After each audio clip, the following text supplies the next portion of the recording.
أعوذ بالله من الشيطان الرجيم بسم الله الرحمن الرحيم সূরা বনী ইসরাইল আয়াত নম্বর 23।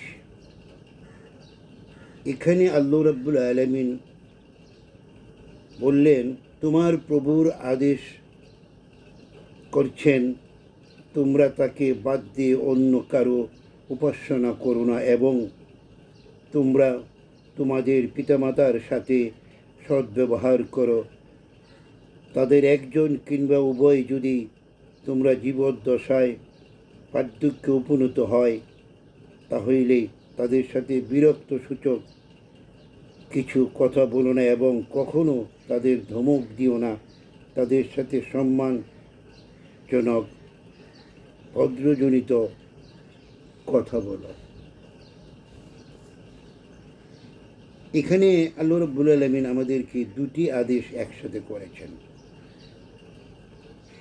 একটি হলো আল্লাহ ব্যতীত কাউকে উপাসনা হিসাবে, ইবাদত করার হিসাবে, প্রভু হিসাবে অথবা কোনো কিছু দিতে পারে আমাকে, কোনো কিছু নিতে পারে, কিছুই করতে পারে না, এই বিশ্বাস রেখে একমাত্র আল্লাহ ব্যতীত কাউকে উপাসনা করা যাবে না, ইবাদত করা যাবে না। অর্থাৎ এক কথায় কোনো সৃষ্টির কে ইবাদত করা যাবে না। পাশাপাশি উনি এখানে পিতামাতার সম্বন্ধে যে কথাগুলো বললেন, আজকাল সমাজে দেখা যায় অনেক সন্তানেরা পিতামাতাকে কৈফিয়ত তলব করে, ধমক দিয়ে কথা বলে, পিতার দোষ ত্রুটি খুঁজে।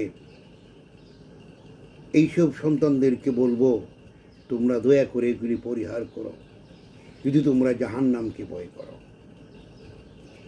আল্লাহ রাব্বুল আলামিন বললেন, তাদের সাথে বিনয়, ভদ্র, নম্রভাবে কথা বলতে হবে। আজকাল সমাজে দেখা যায় কোনো ছেলেরা বিয়ে করার পরে তার স্ত্রীর কথা শুনে পিতামাতার সাথে খারাপ ব্যবহার করে।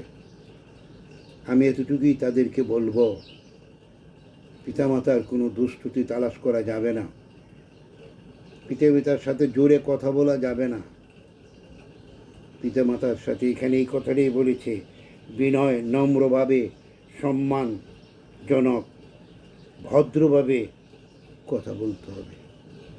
তাই আসুন আমরা সবাই যাদের পিতামাতা জীবিত আছেন, অথবা দুজন অথবা একজন, প্রত্যেকের সাথে সুন্দর ব্যবহার করি, সম্মান করি, পিতামাতার কথা শুনি।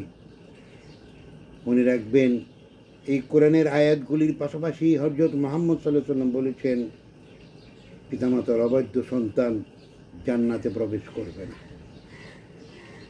তাই আসুন সবাই পিতামাতার মনে কষ্ট না দিই, সুন্দরভাবে তাদেরকে আমরা বৃদ্ধ বয়সে লালন পালন করি এবং তাদের সাথে ভালোভাবে কথা বলি।